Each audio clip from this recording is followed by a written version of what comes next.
Kicking off the list at number 10, nuclear site list. Here on Most Amazing, we love lists. I'm not sure if you can tell, but apparently the US government also fancies a list or two. Back when Obama was still running the show, a report was delivered to Congress. Well, it was supposed to be. The 266-page report featured every nook and cranny about the US nuclear program, and it was released publicly on the government printing office's website in draft form by accident. Yeah, just a casual PDF that shows us literal maps to stockpiled fuel used for nuclear warheads back in the day. We love those. The only PDFs I actually enjoy are those ones, actually. Does this stuff happen often? How does this happen? I thought this type of stuff could never happen, right? Well, MIT professor John M. Deutsch said these screw-ups do happen, and it doesn't look like a serious breach. I mean, it certainly sounds serious, but okay, we'll trust the government. Thank you, sir. Let's do it. Number 9, ClimateGate. Yeah, we had a smooth one off the bat, now we're getting right into the serious stuff. Climate stuff. Climate change and stuff. A little different sounding than Watergate, but we'll get to that one later on, obviously. ClimateGate, this was back in 2009 when some hackers released thousands of emails and files, all from the Climate Research Unit in the UK. These documents, okay, hold on to your butts for this one, they show scientists suppressing the publication of research going against global warming. So this sparked a bunch of bad ideas because at that point in 2009, we just believed it. We just stopped listening at all. Climate change critics were like, aha, I knew it. It was all a conspiracy this whole time. The CRU responded and said the emails were out of context and that the planet is indeed heating up, and we're still in fact burning towards our demise. But these docs leaked literally weeks before the United Nations Climate Change Conference in Denmark, so peculiar timing, I'd say. Science fired back pretty quick. Scientists all around the world were actively proving at that point that humans actively are causing global warming. Today we're scrambling a bit more to figure this one out than 2009. Yeah, a few more of you believe this time around. Number 8,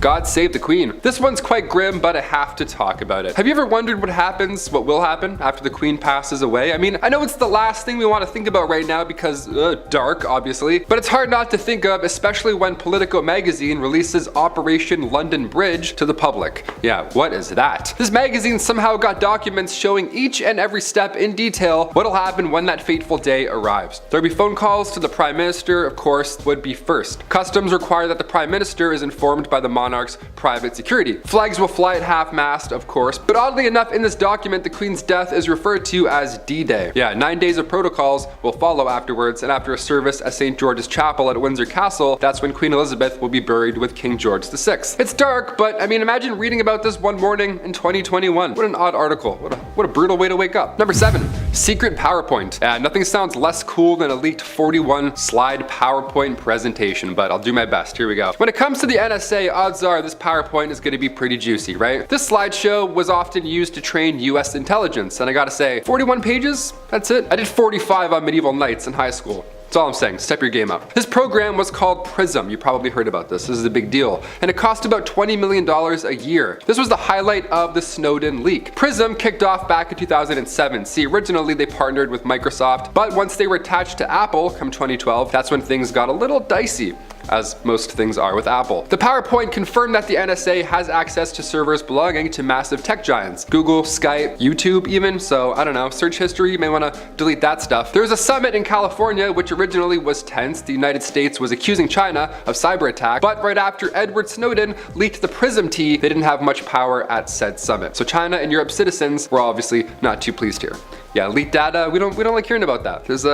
This one gets a little worse. Number 6, Big Brother is watching. Even allies of the United States are not safe here, okay? Thanks to Snowden, our boy again, gotta mention him a couple times in this list. At the end of October 2013, it was leaked that the states were spying on Germany, France, and Spain. It's a lot of people, it's a lot of eyes, a lot of spies. The NSA had tapped into 35 phones, not just a couple of dudes. They were spying on 35 world leaders, one of which was German Chancellor Angela Merkel, who called out the NSA after finding out and said this act of snooping was just unacceptable between friends. Ah, brutal. She said the F word too. It's like, hey, we were friends, pal. Don't go through my phone. Don't swipe left in the photos, okay? Betrayal. Well, it was also reported that the NSA was monitoring regular phone calls in Spain for the average folks. So if you thought you were off the hook, you're not, literally and figuratively. They monitored about 60 million calls in 1 month. So yeah, world leader or not, be a little concerned about these guys. Maybe. you know, save some tea for in person. You don't want to give up all that good stuff on the phone. Number 5, leaked voters. Back in December 2015, personal information from 191 million voters was leaked to the public online. Yeah, this feels like yesterday. I remember this all unfolding. I was like, what? How? Researcher Chris Vickery found this data while conducting a security investigation. See, Forbes had described Vickery as, dare I say, a good hacker. They're what's referred to as these white hat hackers. They find weak spots in security without sabotaging or exploding them, you know? Unlike Snowden or other people. That's the key. That's the Donnie difference. 79% of those eligible to vote were the victims here, so it was a big one. All their names, addresses, birth dates, phone numbers, emails, you name it. Things you don't want other people knowing, let alone third parties, were all out there. If you could vote, you were exposed. We're still unsure who is behind this entire leak. CSO Online and databreaches.net suggest that the information more than likely came from software provider Nation Builder, but CEO Jim Gilliam announced that that was not the case and they did not create the database. Although he conceded that it is possible that some of the information that it contains may have come from the data we make available for free to campaigns. He's like, no, we didn't do it, but maybe we did. It's like, okay. So a third party took what they could and really ran with it. That's terrifying. Time to change your email. Again. Number 4, PsychoElectronic Weapons. Yeah, this sounds like something Iron Man uses. It doesn't sound too chill now, does it? PsychoElectronic Weapons. The first time Curtis Waltman heard of these was by accident, as you could have guessed. He was receiving documents via Yahoo and they were not what he expected. See, originally he had filed a Freedom of Information Act request to Washington State Fusion Center. See, he was trying to find out more on the clashes between Antifa and the far right, but he got a response and it was all about experimental weapons. Guy gets a zip file back in return called EM effects on human body. He's like, Big Shiny Tune 6? He's like, what? I didn't ask for this. Way too many viruses in that one. Big Shiny Tune 7, I think, was the good one. That's the good one. In this document, he saw diagrams on these weapons and the effects that they have on people. There's muscle quaking, all body pain. One of the effects allowed users to control their dreams. Is this a weapon? This is pretty remarkable. This was clearly sent by mistake. The only emails I get are student loans, and those ones are not by mistake. Those ones are definitely on purpose. They're like, Mr. Taylor. I'm like, oh God, they found me. Number 3, quantum computer. This next one's pretty eye-opening. Here we go. Computers are getting more and more advanced by the day. Deepfakes are also getting way too good. I've fallen for way too many fake trailers. I thought they were doing a Back to the Future reboot with Tom Holland and Robert Downey Jr. for like 4 days. All fake. Whole thing's fake. But thanks to our man Snowden, the OG secret revealer, it was reported in the Washington Post on January 2nd, 2014, that the NSA is working hard at creating their own computer. Yeah, how fun must that one be? I wonder if it can run Roller Coaster Tycoon 3 without getting hot. No computer can do that. It's called the quantum computer and it costs about $80 million to create this program. This computer is safely stored in a massive room-sized metal box, not intimidating at all. It's part of a program called Penetrating Hard Targets. So it can break encryptions for just about anything. Finance records, medical, your old MSN, hopefully, maybe, probably, definitely not. What a nightmare that would be. The NSA is well on their way to breaking every form of public encryption. This quantum computer can theoretically break through any RSA encryption, which for the average computer today, that takes years. This supercomputer they're working on can break through a lot faster. You can get through in days, even hours. So you better clear that search history now while you still can. Thanks for the hot tips, Snowden. I was gonna switch to PC gaming, but you know what? I'll wait it out. I'll wait till this new one comes out. It looks a little faster. Number 2, Wikileaks War Logs. Companies have to be somewhere, right? We're in a film studio in Toronto. We go to a certain place. We leave said certain place in a said certain area. Right? Where do places like WikiLeaks live? How do they stay secure? Well, in Stockholm, apparently, buried under 100 feet below street level in an old nuclear bunker. That's where. Right next to Pirate Bay. They're neighbors, actually. They knock on the cement walls. Today, it's a facility owned by Swedish internet provider Bahnhof. Now, this is where they keep servers for WikiLeaks, but Julian Assange, frontrunner of this whole operation, his hard drive is in this bunker, behind a 2-foot steel door, accompanied by numerous backup generators, so he's secure. In October 2010, WikiLeaks actually published Army field reports from 2004 to 2009. Now, it's one of the biggest leaks in US history. This report confirmed that there were over 66,000 civilian deaths in the Iraq war logs out of the 109,000 confirmed in total. That's horrible. This leak also suggested that some American troops were classifying civilians as enemies in their statistics afterwards. These numbers were from 2004 to 2009. One of the biggest leaks in US history, no doubt about it. And finally, number 1, Watergate. Yeah, it's not an internet leak, but it's too good to talk about. This is OG, come on. We have to finish on Watergate. In the middle of 1972, there were 5 men who were all arrested for breaking into the Democratic National Committee headquarters at the Watergate Hotel in Washington, D.C. Now, it was pretty obvious they intended on bugging the place. They looked like spy kids. They had all the gears. They were, you know, it was fishy. As the year went on, the election came closer and closer, and then all of a sudden, out of the woodwork comes this anonymous source who fed information to Washington Post reporters that apparently the Watergate bugging incident was a massive campaign of political spying and sabotage kicked off by none other than President Nixon himself. Yeah, he was trying to get that re-election. Now, despite this information leak and it being reported in the news and all that good stuff, Nixon was still re-elected, even though he was involved in this entire scandal. These men were clearly linked to a fundraising group for Nixon, but his administration just kept denying any involvement. It wasn't until a year later, in 1972, when reporters Carl Bernstein and Bob Woodward, they also came forward and exposed more stuff. Yeah, they exposed the administration's role in this entire scandal, and they had an inside source, an FBI agent named Mark Feltz, and this ultimately led to Nixon resigning later in 1974, the first president to do so. In our 9th spot, we have Trump's dirty laundry, and I don't mean like literally his stinky socks and undies. In May of 2020, Anonymous came after Trump during his presidency. This happened when Trump threatened to deploy his military force against the protesters. But Anonymous was like, nah, honey, you aren't doing that, and said they had dirt on him. They said that they would publish his dirty laundry. A couple of days later, they published 169 emails that mentioned Trump one way or another. Now, most of the emails weren't even bad, but it was just a scare tactic to show Trump, like, hey, we're not bluffing, okay? We got dirt on you. In our 7th spot, we have the Brazilian government. In June of 2020, Anonymous released personal information on the Brazilian president and his family and cabinet. This caused a lot of chaos. The federal police and the Brazilian Congress began to investigate. In the end, it was revealed that the federal government used $2 million of the public's money to fund advertising on several websites. Most of the websites supported the president, which makes sense as to why they wanted to put money into them. Not only that, but Anonymous leaked a number of government officials' addresses, income, and other personal information. The personal addresses were a very serious issue because it puts them at risk for attacks. Moving on, at number 6, we have CSIS documents.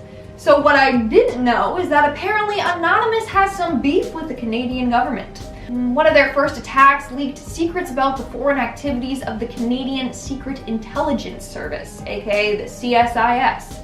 It released information about the size of their network, what information they have access to, along with other sensitive government documents. The Canadian government has only admitted to having foreign stations in Washington, London, and Paris. But according to the documents leaked, they have over 25 foreign stations. And I quote, many of which are located in developing countries and/or unstable environments. We're now at our 5th and halfway mark with the secret federal document. In another attack against Canada, Anonymous leaked top secret documents outlining the redevelopment of Canada's key diplomatic centers in Britain, including selling, relocating, and refurbishing Canada's diplomatic buildings in London. Now, it's nothing groundbreaking, but it's the fact that they got a hold of these top secret documents that's concerning. The documents were marked as confidence of the Queen's Privy Council, which basically means that it's top secret and private documents. Therefore, the government of Canada is looking into its own people to see if someone among them is leaking these documents to Anonymous, or maybe they're a part of Anonymous. In our 4th spot, we have the #OpsWakeUp21. In January of 2021, Anonymous attacked the government of Malaysia. They defaced 17 government and university websites. This was part of their campaign called #OpsWakeUp21.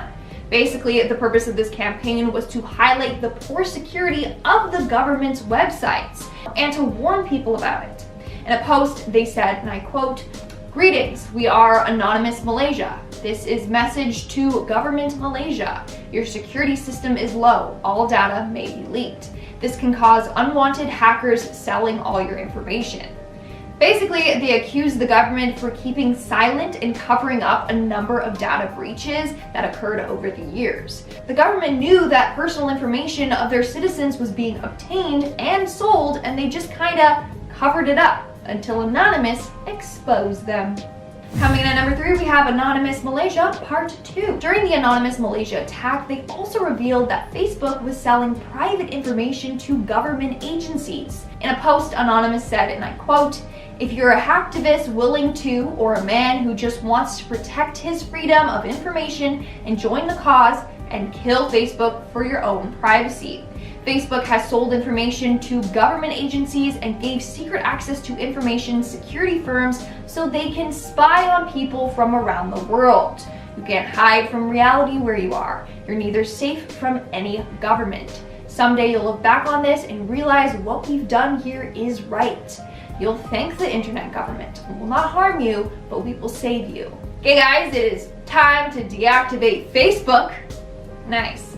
Coming in at number 2, we have Epic.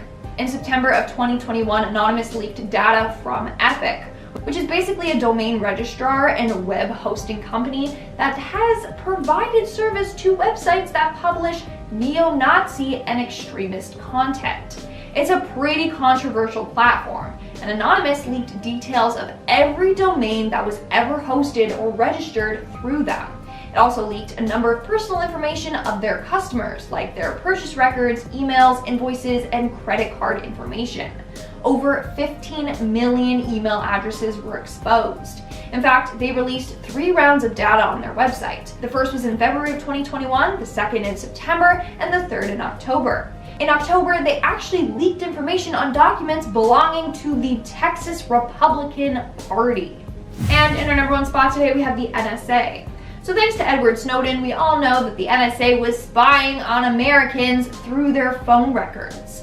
Well, Anonymous just exposed the existence of a secret NSA and FBI program called PRISM. This program allows the NSA and FBI to take photos, videos, emails, and chats from the servers of 9 different internet companies, including Microsoft, Facebook, Google, and Apple. Anonymous leaked 13 huge documents about this program, and it revealed that the NSA is not only spying on Americans, but also citizens of over 35 different countries as well. Anonymous said, and I quote, "We bring this to you so that you know just how little rights you have. Your privacy and freedoms are slowly being taken away from you in closed doors meetings, in laws buried in bills, and by people who are supposed to be protecting you." Starting off this countdown, we have the Vipeholm experiments. This was a series of experiments in Sweden from 1945 to 1955. It's literally going to make you sick to your stomach when you find out what they did. Basically, they force-fed people with mental illness sweets to see if sugar was related to tooth decay. Imagine people just cramming food down your throat against your will. It's very gross. These experiments were conducted by the government and sponsored by the sugar industry. The experiments lasted for about 2 years, and by then the teeth of about 50 of the subjects in the experiment had been completely ruined. In our 9th spot, we had the UK Special Demonstration Squad. This is the name of a group of undercover police officers in the UK. Now, the things that they did are going to shock you. For example, they would steal birth certificates and identities of people that had died at a young age. They'd make sure that they would be around their age and then use their identities. The younger the person died, the better, because that means they didn't already live a life that they would have to cover up. And then they would go around with this new identity. Some cases they actually got into relationships with women, but the whole time they did so just to spy on them.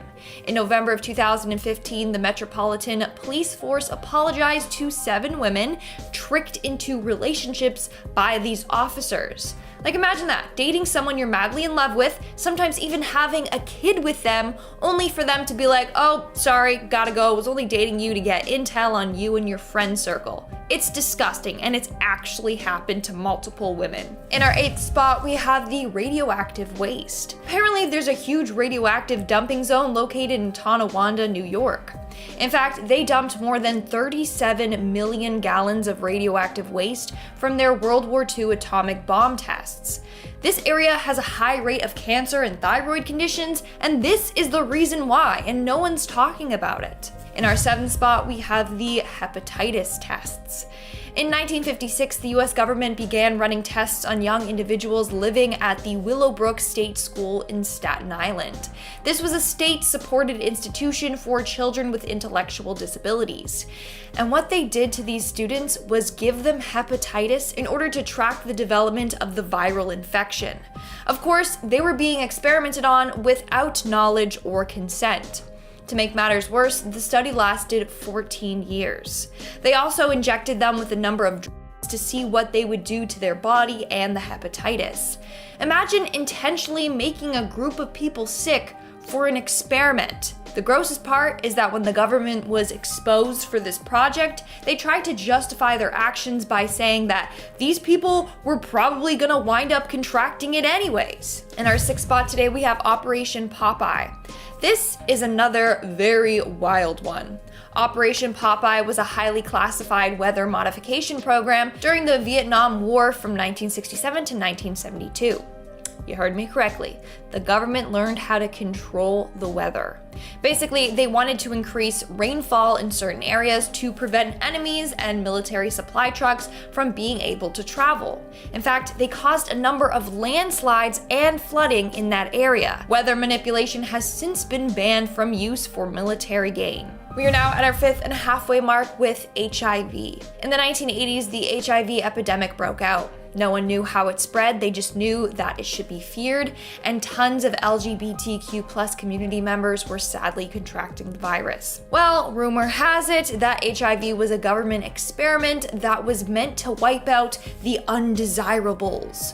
Of course, the US government has denied this claim, and it's just a conspiracy, we don't know for sure. But based on the other experiments done on minority groups, it's hard to know what to believe. In our fourth spot today, we have Project 112 and Project SHAD, or SHAD. Project 112 and Project SHAD took place from 1962 to 1973 and involved a number of veterans or military personnel. Basically, both tests involved exposing these people to substances they might want to use in warfare. Nearly 6,000 people were exposed to Coxiella burnetii, which is Q fever, Staphylococcus enterotoxin B, which causes food poisoning, and sarin and soman gas. Sarin is a very, very dangerous nerve gas, and soman can cause death in minutes.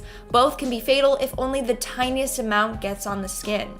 These men had no clue that they were being exposed to this. Moving on to number 3, we have Project Sunshine. This is another very messed up government project. During the 1950s, the US government was using stillborns to conduct radiation tests on. They wanted to determine the effects that radiation would have on humans and how much we could withstand in case of a nuclear fallout. They called this Project Sunshine, and it was anything but rainbows and sunshine. What's sad is that the government was stealing body parts and tissues from morgues without families' consent. It's said that more than 1,500 samples were gathered worldwide.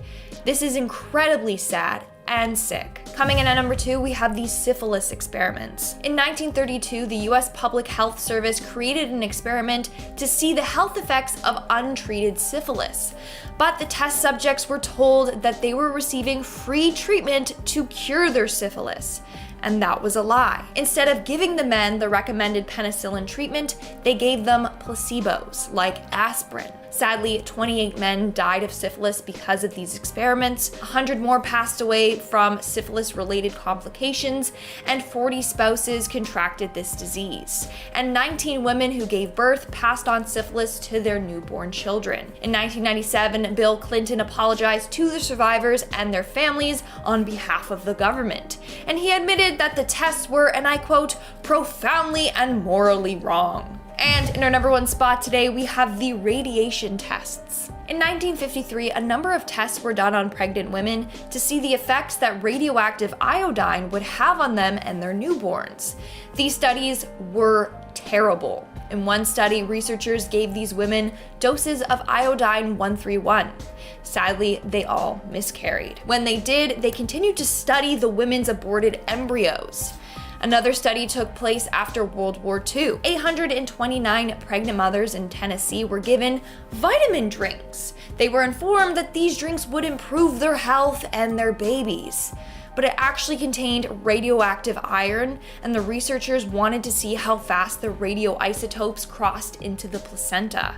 Several of the young passed away from these experiments. 4 died from cancers as a result of the experiments, and the women experienced rashes, bruises, anemia, hair and tooth loss, and cancer as well. Meanwhile, they just wanted the best for their babies and thought that this drink was going to help them, not kill them.